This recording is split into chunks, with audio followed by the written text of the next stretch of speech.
Hello hi student, welcome to BK exam study.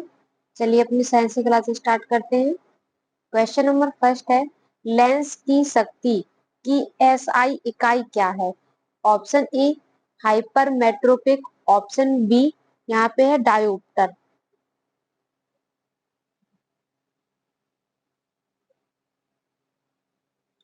Dioptre, option C myopic, option D presbyopic. तो इसका right answer है option B dioptre. Lens की शक्ति की SI इकाई क्या है? तो लेंस की शक्ति की एसआई इकाई क्या है? डायोप्टर। डायोप्टर को किससे डी द्वारा प्रदर्शित किया जाता है? डायोप्टर को किसके द्वारा प्रदर्शित किया जाता है? डी द्वारा प्रदर्शित किया जाता है। नेक्स्ट क्वेश्चन, क्वेश्चन नंबर 2, निम्न में से कौन सी भौतिक मात्रा किए गए कार्य की गति को मापती है? ऑप्शन ए बल, ऑप्शन बी वेग, ऑप्शन सी ऊर्जा, ऑप्शन डी शक्ति। तो इसका राइट आंसर है ऑप्शन डी शक्ति। क्वेश्चन क्या पूछ रहा है? निम्न में से कौन सी भौतिक मात्रा किए गए कार्य की गति को मापती है? तो क्या मापती है? शक्ति किए गए कार्य की गति को मापती है। शक्ति का एक और मात्रक क्या है? अश्व शक्ति। शक्ति का एक और मात्रक क्या है? अश्व शक्ति। ये शक्ति का एक और मात्रक है। ये मात्रक किसके नाम पे दिया गया है? तो ये मात्रक जेम्स वाट के नाम पे दिया गया है। किसके नाम पे दिया गया है? जेम्स वाट के नाम पे अश्व शक्ति मात्रक नाम दिया गया है। नेक्स्ट क्वेश्चन,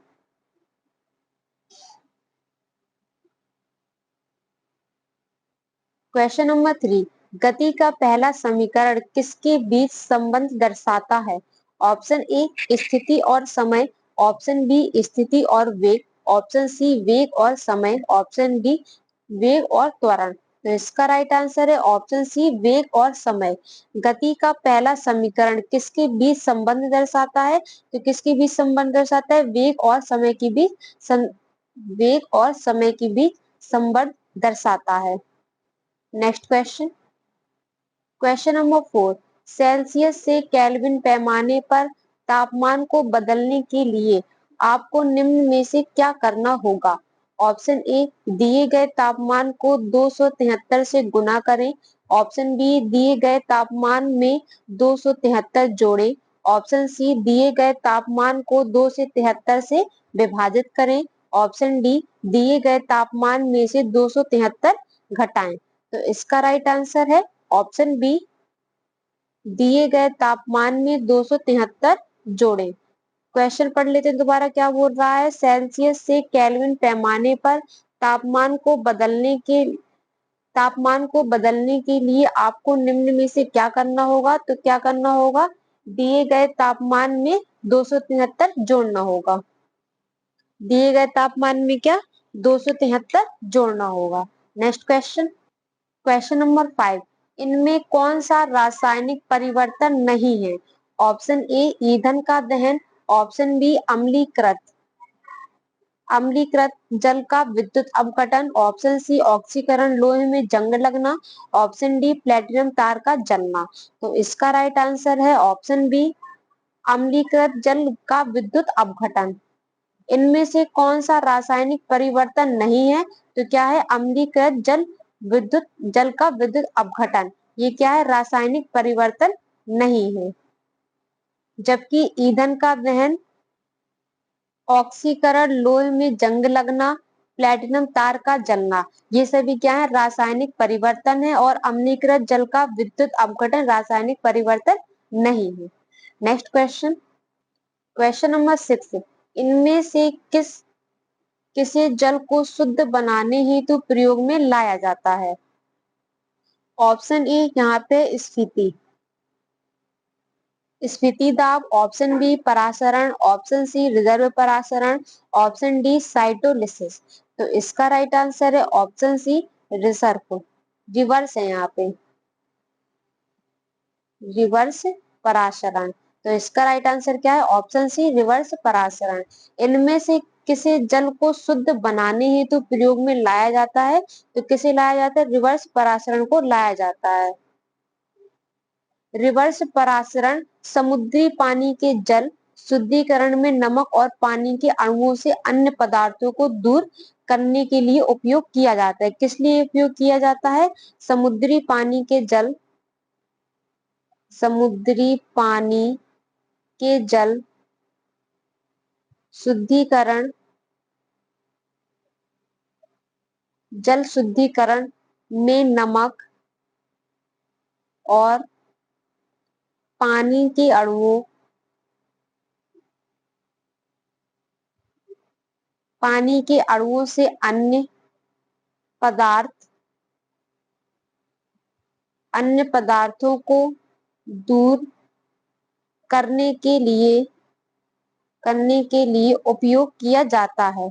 किस लिए किया जाता है, समुद्री पानी के जल शुद्धिकरण में नमक और पानी के अणुओं से अन्य पदार्थों को दूर करने के लिए इसका उपयोग किया जाता है। नेक्स्ट क्वेश्चन, क्वेश्चन नंबर 7, घटती हुई प्रतिक्रिया में क्रम में व्यवस्थित आम धातुओं को इस प्रकार से जाना जाता है। ऑप्शन ए प्रवाहक तत्व, ऑप्शन बी इलेक्ट्रोलाइटिक अपचयन, ऑप्शन सी गतिविधि श्रृंखला, ऑप्शन डी प्रतिक्रियात्मकता। तो इसका राइट आंसर है ऑप्शन सी गतिविधि श्रृंखला। घटती हुई प्रतिक्रिया में क्रम में व्यवस्थित आम धातुओं को इस प्रकार से जाना जाता है, किस प्रकार से जाना जाता है, गतिविधि श्रृंखला के नाम से प्रकार से जाना जाता है। नेक्स्ट क्वेश्चन, क्वेश्चन नंबर 8, जीवों के वर्गीकरण का कौन सा स्तर कुल और जाति के बीच आता है। ऑप्शन ए क्रम, ऑप्शन बी संघ, ऑप्शन सी वंश, ऑप्शन डी वर्ग। तो इसका राइट आंसर है ऑप्शन सी वंश।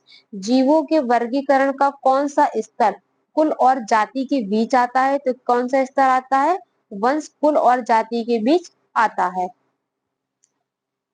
वर्तमान समय में अंतरराष्ट्रीय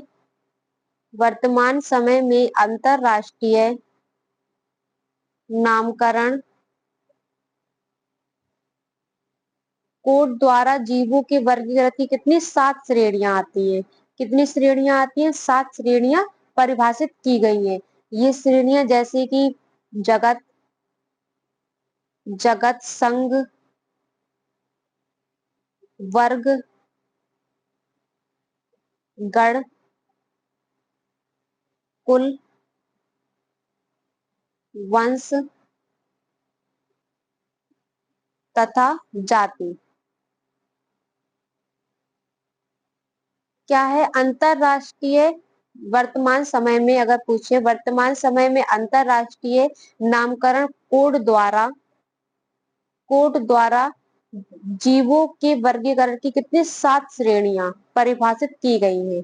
ये श्रेणियां कौन कौन सी है, जगत, संघ, वर्ग, गण, कुल, वंश तथा जाति। ये सभी 7 इनकी श्रेणियां हैं। नेक्स्ट क्वेश्चन, क्वेश्चन नंबर 9, निम्नलिखित में से कौन सहजीवी संबंध को दर्शाता है। Option A lichen, option B यूलिथ्रिक्स,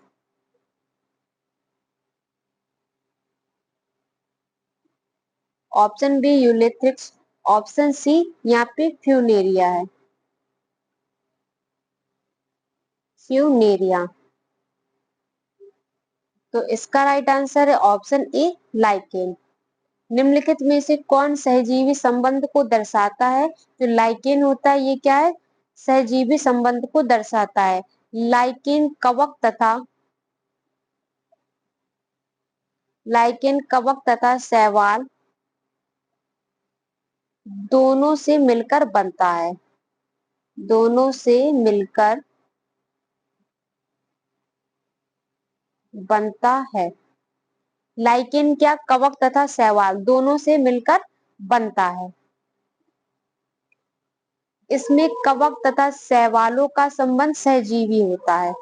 क्या होता है, सहजीवी होता है। कवक तथा शैवालों का संबंध क्या होता है, सहजीवी होता है। Next question,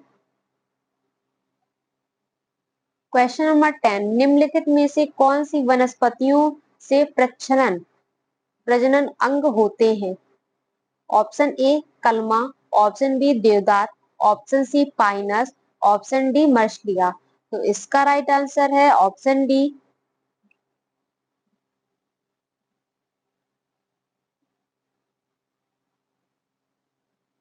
मर्शिलिया।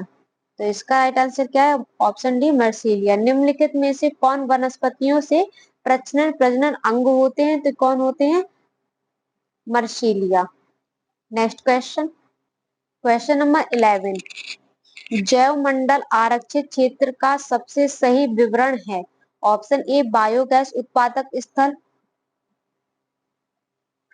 ऑप्शन बी खनिज की कमी वाले भंडार, ऑप्शन सी सतत विकास के अध्ययन स्थल, ऑप्शन डी वनों की कटाई से प्रभावित स्थल। तो इसका राइट आंसर है ऑप्शन सी सतत विकास के अध्ययन स्थल। जैव मंडल आरक्षित क्षेत्र का सबसे सही विवरण क्या है? तो सबसे सही विवरण क्या है? सतत विकास के अध्ययन का स्थल। ये क्या है? सबसे सही विवरण है। भारत सरकार द्वारा देश में 18 जैव मंडल, कितने?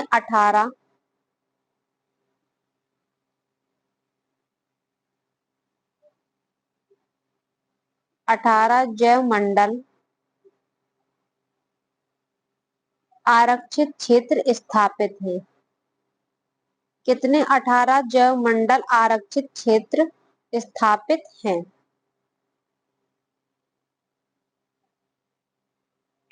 नेक्स्ट क्वेश्चन,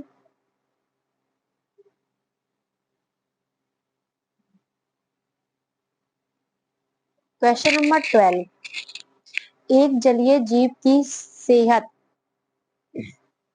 ज्ञात करने के लिए किस चीज की गणना की जाती है? ऑप्शन ए धुली हुई ऑक्सीजन, ऑप्शन बी धुली हुई क्लोरीन, ऑप्शन सी धुली हुई मीथेन, ऑप्शन डी धुली हुई कैल्शियम। तो इसका राइट आंसर है ऑप्शन ए धुली हुई ऑक्सीजन। एक जलीय जीव की सेहत ज्ञात करने के लिए किस चीज की गणना की जाती है? तो किस चीज की गणना की जाती है? धुली हुई ऑक्सीजन की गणना की जाती है। जल प्रदूषण के कारण पानी में घुली ऑक्सीजन की मात्रा कम हो जाती है, जिससे जलीय जीवों का अस्तित्व खतरे में पड़ जाता अस्तित्व क्या है? खतरे में पड़ जाता है। तो आज की क्लास यही खत्म होती है। मिलते हैं हमारी नेक्स्ट क्लास पे। तब तक के लिए बाय, ऑल द बेस्ट।